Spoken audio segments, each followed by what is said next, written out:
एक सरदार 7 भाई थे। 7 भाई में एक भाई को ही एक लड़का जन्म लिया। उधर 6 भाई जय जय सीता। अब 7 भाई में एक बेटा, बोलिए कितना दुलार प्यार होगा। बड़े पैसे वाले थे। बच्चे सने सने सयाना हो गया 10 वर्ष का। एक दिन उसी गांव में बाबा नानक सत्संग करने आया था।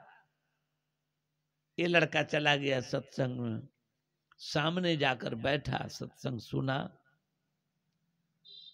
सत्संग की समाप्ति हुई। बाबा नानक के चरण पर मस्तक को रख करके प्रणाम किया। बाबा नानक ने कहा, बेटा बड़े जियोगे, सत्संग से लगन लगा ले, बड़ा जियोगे।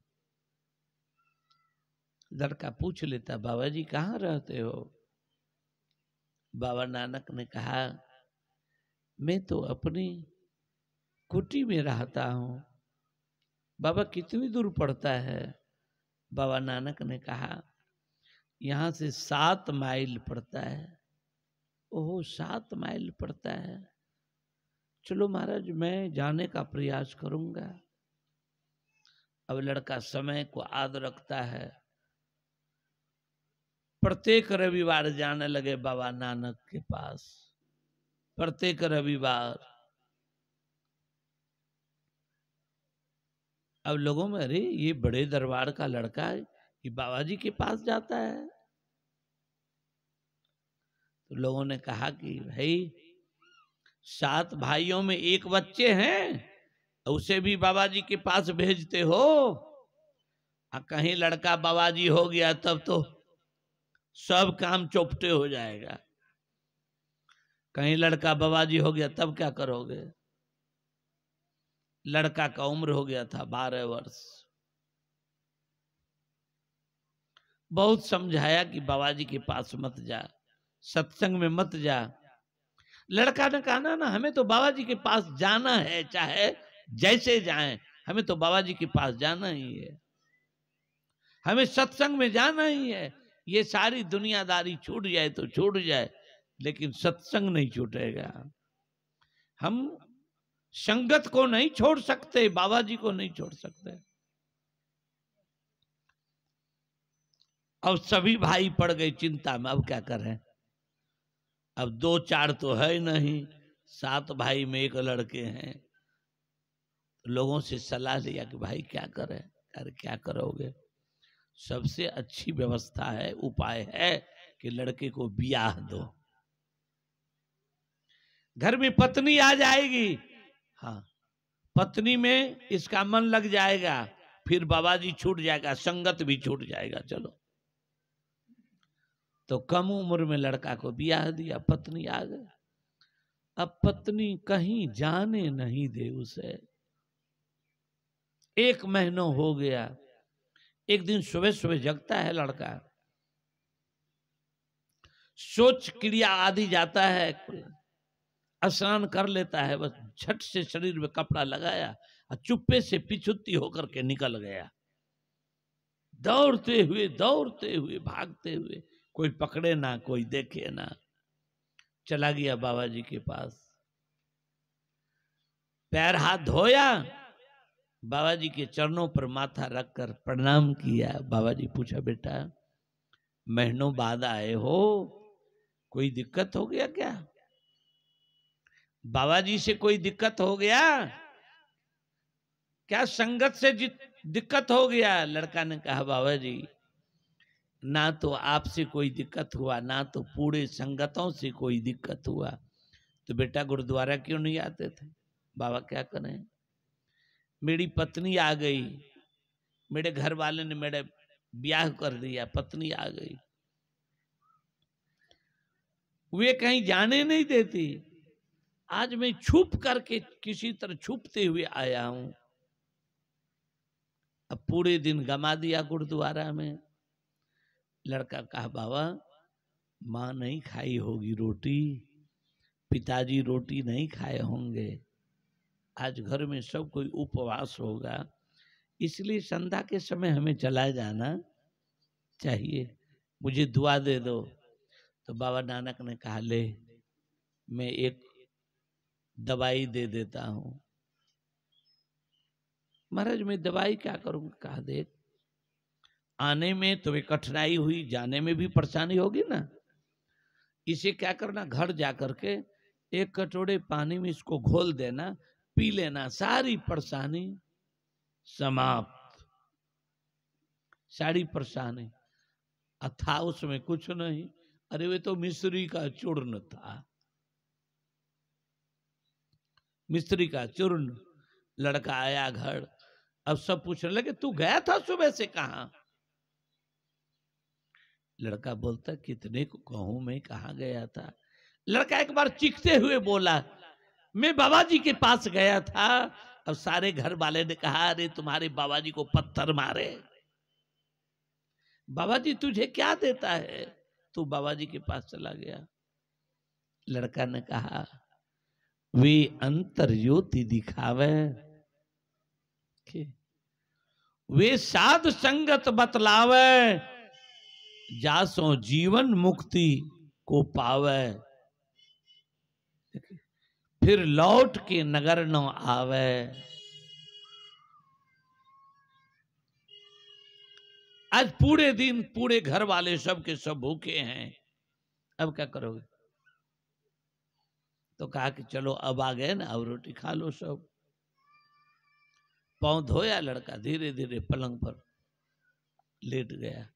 बाबा जी की बातें याद हो गया, ओ पॉकेट में बाबा जी दवाई दिए थे, पांव तो दुखता है, कभी चला नहीं था, 7 माइल चलना, चला नहीं, 7 माइल गए और आए, ठहरना दर्द करता है, घुटना कमर दर्द, चलो बाबा जी की दवाई खा लेता हूं। तो पत्नी से कहा, रे एक कटोरे में पानी दे दे। एक कटोरे में पानी दे दिया, पुड़िया निकाला दे दिया, उसमें चम्मच से चला करके पी गया। वे तो नानक देव जी का आशीर्वाद थे, वे जो लेटे, लड़का समाधिस्थ हो गया, शरीर की चेतना सिमट गई। भोजन पानी तैयार हुआ, पत्नी जगाने जाती है, जग जाओ ना, रोटी खाओ। लड़का का पूरे शरीर हिलता है।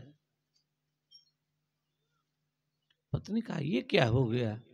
नाक के पास उंगली ले जाती है, अरे सांस भी नहीं चल रहा है, पेट पर हाथ रखा, ये क्या हो गया? चिल्ला करके गिर गई, अरे मां ये क्या हो गया?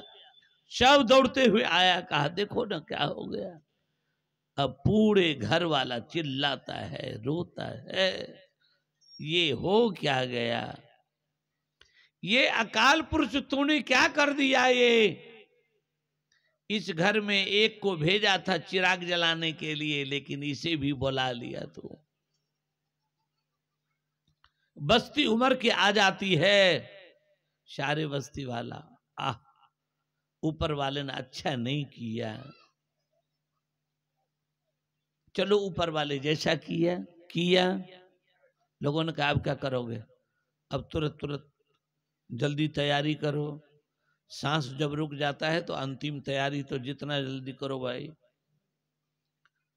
रात में अर्थी तैयार हो गया, सुबह होते होते एक सरदार ने कहा कि भाई देखो अब तो ये बच्चा चला संसार से, बाबा जी से बड़ा स्नेह था, कम से कम बाबा जी को खबर कर दो ना, बाबा जी को खबर कर दो।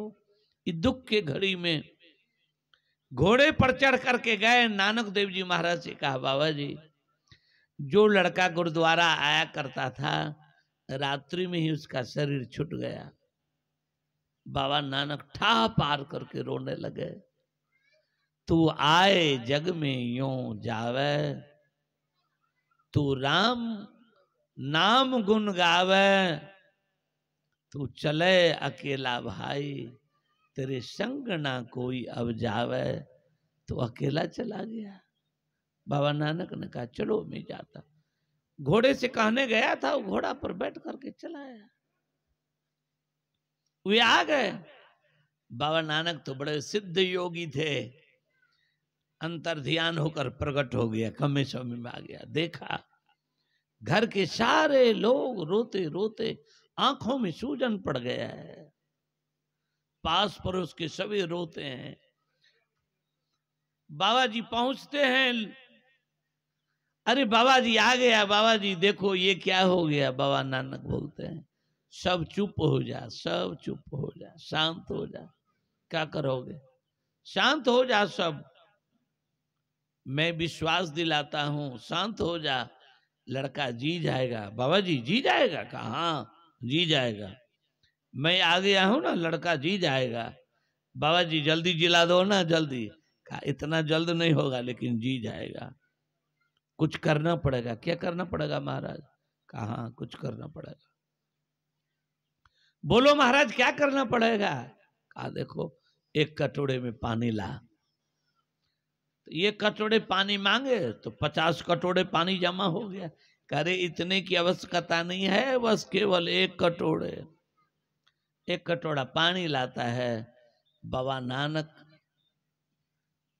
अपने झोले में हाथ देता है, निकालता है एक पुड़िया चूर्ण। वे चूर्ण भी मिश्री का था, कोई जहर नहीं था, कोई जहर नहीं। बाबा नानक घोल दिया, कहा देखो शर्त है, बच्चे के जो सबसे प्रिय है ये पानी पी लो, जो पानी पिएगा उसकी मृत्यु हो जाएगी। लड़का उठ के बैठ जाएगा, यही शर्त है, जो पानी पिएगा उसकी मृत्यु हो जाएगी। और लड़का उठ के बैठ जाएगा। पूछने लगे बाबा नानक तुम कौन है बेटी, तुम कौन है? पत्नी बोलती है बाबा मैं इनकी पत्नी हूं। कहा बेटी पति से बड़ा प्रेम था तुमको। बाबा अब मेरा जीवन का। कहा तुम्हारा जीवन जो हो, ये पानी पी ले तू मर जाएगी, पति जी जाएगा। कहा मैं क्यों पीऊं, जब मैं मर ही जाऊंगी तो ये पति से क्या लेना देना हमको। जब मैं मर ही जाऊंगी तो पति से क्या लेना देना है।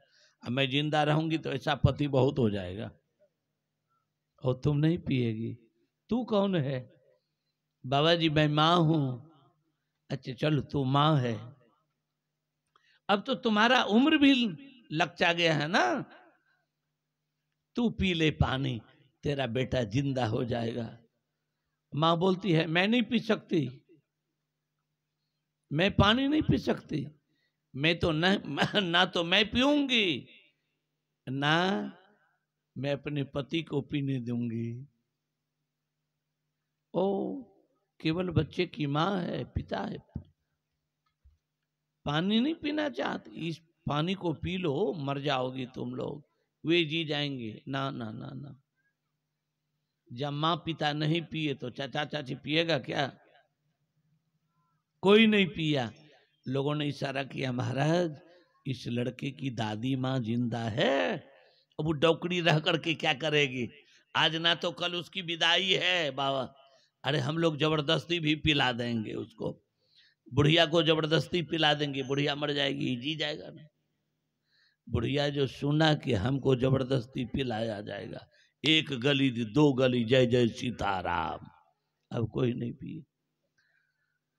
अब सबकी रुलाई बंद हो गया, कोई नहीं पियोगे।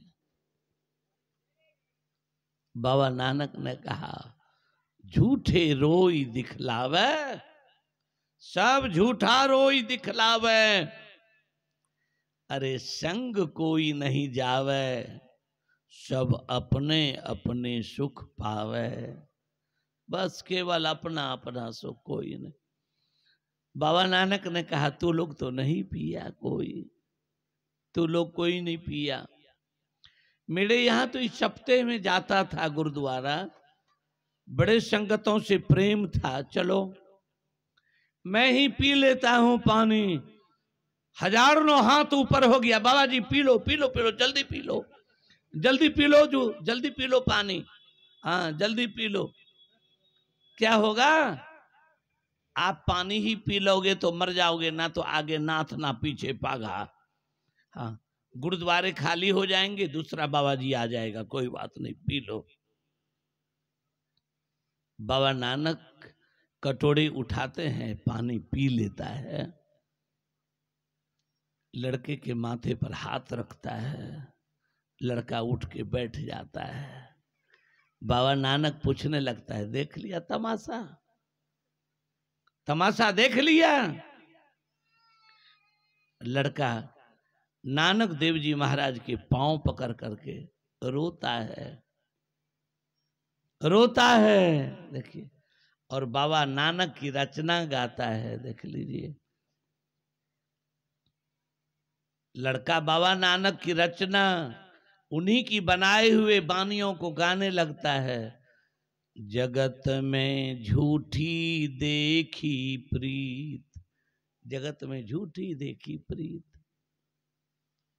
देखिए, जगत में झूठी देखी प्रीत, जगत में झूठी देखी प्रीत, अपने अपने सुख सब लाग्यो, अपने अपने सुख सब लाग्यो, क्या दारा क्या मीत, जगत में झूठी देखी प्रीत, जगत में झूठी देखी प्रीत, अपने अपने सुख सब लाग्यो, क्या दारा क्या मीत। दारा तो जानते ही हैं, दारा मतलब पत्नी, मित्र, सब अपने अपने सुख के लिए। देखिए, कहते कहते लड़का ने कहा,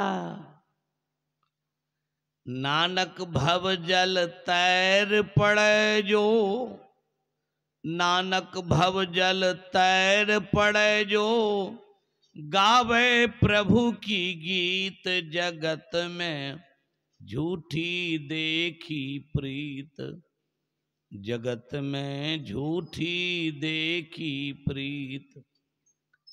केवल संसारिक स्वार्थ में जीता है, सारी झूठी प्रीति है। लेकिन मेरे जीवन की तो कोई यदि मित्र है, सच्चा मित्र है, तो वे परमात्मा सदगुरु हैं, सदगुरु हैं। सदगुरु ही मेरे जीवन का निवारण करता है, मेरे जीवन का संभाल करता है। देखिए, मेरे जीवन का संभाल करता है। ऐसे सदगुरु को छोड़कर, ऐसे सत्संग को छोड़कर जाऊं, कहाँ जाना चाहिए? मनुष्य को सीखना चाहिए बस। गुजरही जाहि अति लेहि, जगत में अंत को अति काम न आवे, भूख है प्राद अति बांट जो कोई, सब कोई कहे मैं सामने आवे, अरे चले अकेला रोई दियो सब, पलटू कहे कोई संग न जावे। चाहे जितने रोने वाले चिल्लाने वाले जो कोई हैं, जब हमारी अर्थी उठकर चिता की ओर चलेगा, तो कोई मेरे बदले में नहीं कहेगा कि मुझे भी जला दो, मुझे भी जला दो। साधु सत्संग का प्रभाव क्या है, क्यों लोग करते हैं? देखिए, एक दुल्हन दुरागमन होकर के रात में आई थी, राते में पति देव संसार से विदा हो गया। उस समय सती प्रथा था, सती प्रथा। सती प्रथा मतलब पति मर जाए तो पत्नी को भी पति के चिता पर ही दे करके जिंदा जला दिया जाता था। सती प्रथा। पति मर गया, बड़ी रो रही है, रो रही है, क्या करे? अर्थी तैयार हुआ, लोगों ने कहा बेटी अब रोने से काम नहीं चलेगा, अब चिता के ओर चल, इसी पति के साथ तुझे सती होकर के जल जाना पड़ेगा। लड़की सुहागन की सारी आभूषण पहन कर अर्थी के पीछे पीछे रोती जा रही है। हे दुनिया बनाने वाले, तेरा क्या तमाशा है? अभी अभी तो मैं संसार में आया था, तू मेरा संसार ही सूना कर दिया, संसार ही सूना कर दिया तू। रोती जा रही है बिलखती हुई, लोग अर्थी लेके चले जा रहे हैं। राम नाम सत्य है, सबका यही देखिए चले जा रहे हैं। सामने सड़क के किनारे गौस्वामी तुलसीदास जी महाराज का सत्संग चल रहा था। साधुओं के ऊपर दृष्टि पड़ा, लड़की बड़ी उमड़ती है भीतर से। गौस्वामी तुलसीदास जी महाराज के चरणों पर जाकर माथा रख दिया, बड़ी बिलक करके रोने लगी, सिर फोड़ने लगी। गौस्वामी तुलसीदास जी महाराज ने कहा, बेटी इतना मत रो, मैं तुझे आशीर्वाद देता हूं, तू सदा सुहागिन रहेगी, सदा सुहागिन रहेगी। लड़की आंसू पोंछते हुए बोलती है, बाबा अब सुहागिन नहीं, अब चिता में जलने जा रही हूं। ये अर्थी जो गया ये मेरे पति का अर्थी है। गौस्वामी तुलसीदास जी महाराज ने कहा, ये क्या हो गया? आंखें बंद कर लिया। गौस्वामी तुलसीदास जी महाराज मंच से उठ जाते हैं। कहा, चल मैं चिता के पास जाता हूं, मैं दुनिया बनाने वाले से बात कर लेंगे। चिता के पास अर्थी रखा जाता है, लोगों ने लकड़ी सजा दिया। अर्थी से उतार कर उस मुर्दे को चिता पर रख दिया, लोग लकड़ी दे रहे हैं। गौस्वामी तुलसीदास जी महाराज पहुंचता है, भाई रुक जा। लोग आवाज दे रहे हैं, अरे दुल्हन तू कितना देर लगा रही है, जल्दी आ जा चिता के पास। अब नंबर तो टेढ़ा भी है, नंबर टेढ़ा भी है। लड़की जाती है, मरे हुए पति के चरणों में प्रणाम करती है कि बस दुनिया बनाने वाले मेरा खबर लेना, मैं इसी चिता में अपने जीवन को जलाकर राख करने जा रही हूं। गौस्वामी तुलसीदास जी महाराज आंखें बंद करता है, तुलसी को राम तू सांसें भर दे, अरे साधु वचन नहीं खाली, दुल्हन चिता से अब लौटे। देखिए, अरे मांग सिंदूर रहे लाली, ये दुल्हन चिता के पास से लौट करके जाए, लेकिन इसके माथे की सिंदूर सदा लाल रहे। गौस्वामी तुलसीदास जी महाराज प्रभु को स्मरण करते हुए अपने कमंडल से पानी लेके चिता पर फेंक दिया। वे नौजवान उठ करके चिता पर बैठ गया। देखा सामने गौस्वामी तुलसीदास जी है, साष्टांग दंडवत किया। गौस्वामी तुलसीदास जी महाराज ने कहा, जा बेटा तू 100 वर्ष से भी ज्यादा जिएगा, ये मेरी दुआएं तुम्हारे साथ रहा, लेकिन बेटा याद रखना साधु संतों को कभी भूलना नहीं, परमात्मा से कभी। नगर में शोर हो गया, अरे एक बाबा जी ने जिंदा कर दिया, मुर्दा को जिंदा कर दिया। बाबा जी मुर्दा को भी जिंदा करता है, तो मुर्दा को कब जिंदा करता है? जब सभी विकारों को जो पुण्य आत्मा पार कर जाता है, आत्म स्वरूप की अवस्था में जब लीन हो जाता है, सत्संग के ऊपर प्रकाष्ठा चोटी पर अपने को लेके चला जाता है, उसके जीवन का परम कल्याण परम मंगलमय हो जाता है।